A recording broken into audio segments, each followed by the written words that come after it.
Today's episode of Japan Answered is going to be the ultimate guide for every Pokemon fan for finding everything Pokemon in Japan.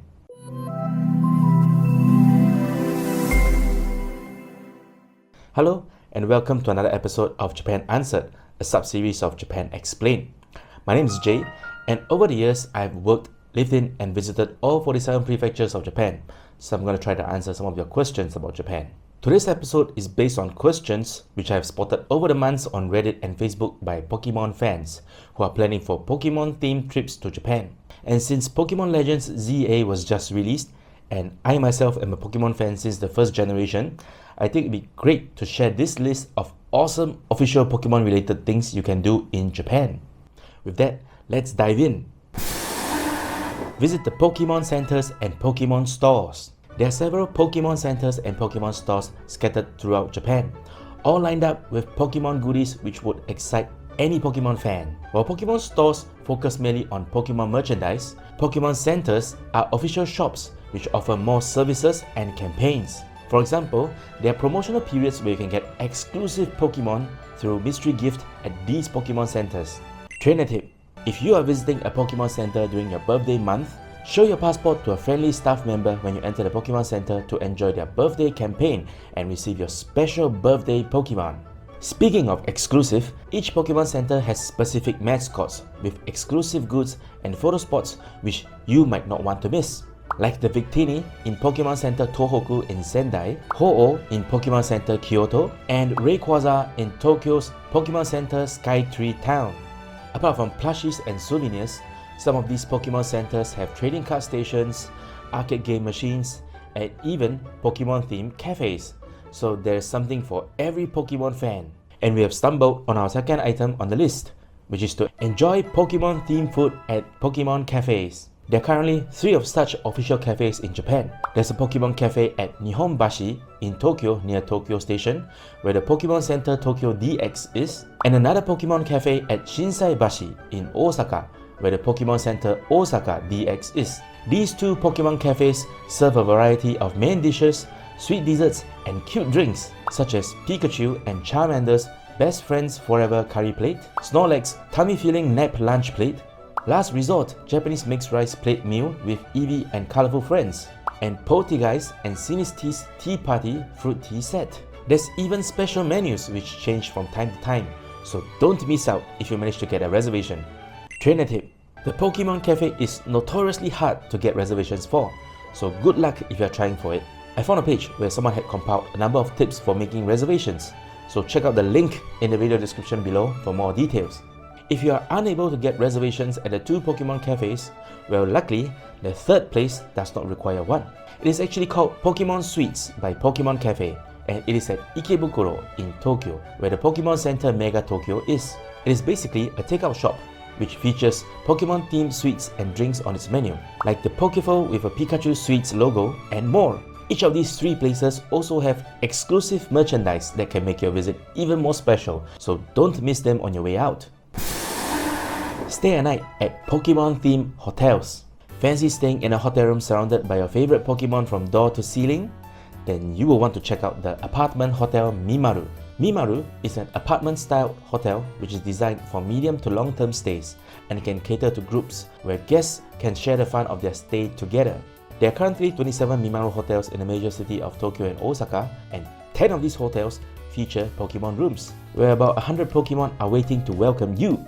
You can sleep with a giant Snorlax, dine with Pokeball tableware, and guests will even receive Pokemon Room exclusive originally designed goods. This will definitely be a stay where you and your family and friends won't forget.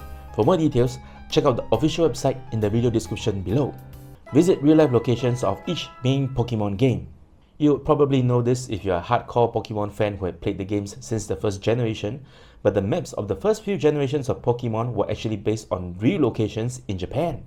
The very first generation of Pokemon games, Pokemon Red, Green, Blue, and Yellow, were based in the Kanto region. Many places in the Kanto region was inspired by the real Kanto region in eastern Japan, such as Pallet Town, whose location corresponds to Shimoda City in Shizuoka Prefecture but was inspired by Machida City of Tokyo, the hometown of Pokemon creator Satoshi Tajiri. The second generation games, Pokemon Gold Silver and Crystal, were based in the Johto region, which corresponds to the Kansai region and its surrounding areas. Some of these places include the Golden Rod City and Golden Rod Radio Tower, which was based on Osaka, and the Tsutenkaku Tower in Shinsekai, and of course Mount Silver, which was probably based on Mount Fuji, the tallest mountain in Japan. The third generation games, Pokemon Ruby, Sapphire and Emerald, were based in the Hoenn region, which was inspired by the real-life Kyushu region in southwestern Japan. Some of these landmarks include Mount Chimney, which was based on Mount Aso in Kumamoto, the largest active volcano in Japan, and of course the Hoenn Pokemon League of Evergrande City, which was based on Shuri Castle of Naha City in Okinawa. The fourth generation games, Pokemon Pearl, Diamond and Platinum, were based in the Sinnoh region, whose unique shape corresponds to Hokkaido in northern Japan. Since the Hisui region of Pokemon Legends Arceus is the historic name of the Sinnoh region, it is also inspired by Hokkaido as well. Some of the key places include the Jubilife TV building in Jubilife City, which was a reference to the headquarters of Sapporo TV. If you are planning a trip to Japan to visit these places, you can look up the full list of Pokemon locations and their corresponding real-life places in Bulbapedia, so check out the links in the description below. Japan Explained is a series where I do the homework so you don't have to. Most of the videos in this series provide useful information to travelers to Japan, so if you're planning a trip soon, please subscribe to this channel for more content like this. Take Pokemon themed trains. If you are visiting the Tohoku region of Japan and are looking for some unique Pokemon experiences here, well, how about taking a train filled with Pikachu decor? The Pokemon With You train is one of the joyful trains by JR East and operates on almost all weekends in the Iwate prefecture of the Tohoku region. There are 3 different routes, but the train runs mostly on the westbound route from Ichinoseki Station to Kensen-Numa Station in the morning and eastbound in the evening. This is a train journey that Pikachu fans won't forget easily, as the second carriage of the train is a playroom car which has Pikachu plushies for you to hug and play with. There's even accessories and costumes for children to dress up and take photo with, so this is something kids will definitely enjoy. Passengers will also receive a commemorative boarding pass and a souvenir notebook as mementos of your visit. The stations along the way are also dotted with photo spots, and there are usually mini games like stamp rallies held all the time, so you gotta catch them all. The Pokemon With You train is an all-reserved seat train, so you will need to make reservations on the JR East train reservation website. However, if you have a valid JR East pass on the day that you are taking the train, then you can just take advantage of it and add on the reserved seat ticket to take the train. Trainer tip: for JR East, you can make train reservations for Joyful Trains 1 month before the boarding date, so good luck. And also, the train does take a break from February to April, so take note of this. For more details, check out the official website through the links in the video description below. On top of that, there's one more Pokemon themed train, and that is the Oshawott Liner. Operated by Kintetsu, the Oshawott Liner is a modified Iseshima Liner Limited Express train, which runs from either Osaka Namba Station, Kyoto Station, or Kintetsu Nagoya Station, and brings passengers on an adventure through the Iseshima area in Mie Prefecture. There aren't any plushies for you to hug or play with like the Pikachu train, but the train is decorated with plenty of cute Oshawotts, so it makes your trip to Ise even more special. Trainer tip: there's even a commemorative stamp in the train, so don't forget to bring your stamp books. The Oshawott Liner is a specially decorated version of the Iseshima Liner with all reserved seats, so you need to make seat reservations, which open 30 days before the boarding date. As to why Oshawott was chosen as the Pokemon for this particular train, we will need to talk about Pokemon Local X.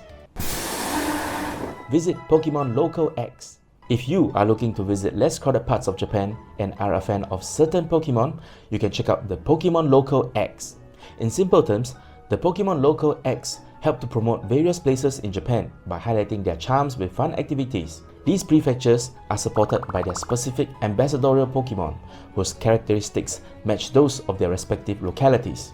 Some of these Pokemons and their respective places include Vulpix and the snowy white Alolan Vulpix in Hokkaido, Dragonite in Fukui, the prefecture with the famous dinosaur museum, Sandshrew and the Alolan Sandshrew in Tottori, the prefecture famous for its sand dunes, and of course Oshawott in Mie Prefecture. Each of these ambassadorial Pokemon can be found in many places, like in train stations, on the packaging of various local specialties, and even on the streets itself. So don't miss out and grab a souvenir during your trip. I mean, which Pokemon fan won't be delighted with presents like Chansey dinnerware from Fukushima or some Yadon Udon from Kagawa? Speaking of finding Pokemon on the streets, don't be surprised if you stumble upon a Pokelid while walking on the streets of Japan. Hunt for Pokelids. Pokelids, or Pokemon utility hole covers, are essentially manhole covers with artistic Pokemon designs. These Pokelids are unique, and there are at least one Pokelid in almost every prefecture of Japan, so a photo with any of these manholes is a rare piece of memorabilia that you have been to these checkpoints in Japan. Trainer tip: some of these Pokelids are located in the same area, like the 5 Pokelids in Yokohama in Kanagawa Prefecture, where big Pokemon events are held every now and then, or the Pokelids of ambassadorial Pokemon in their respective prefectures. However, the easiest place to find a few of these within the same place is to head to Serigaya Park in Machida City, the hometown of the creator of Pokemon, Satoshi Tajiri. See if you can spot all 6 of them. You can check out the locations of these Pokelids on the Pokemon Local X website, so check out the links in the video description below. Visit a limited time Pokemon event. Since the release of Pokemon Red and Green in Japan in 1996, the Pokemon franchise has had a huge impact in Japan's media and the lives of many Japanese people. As such, it is fairly common to find limited time Pokemon events every now and then in Japan.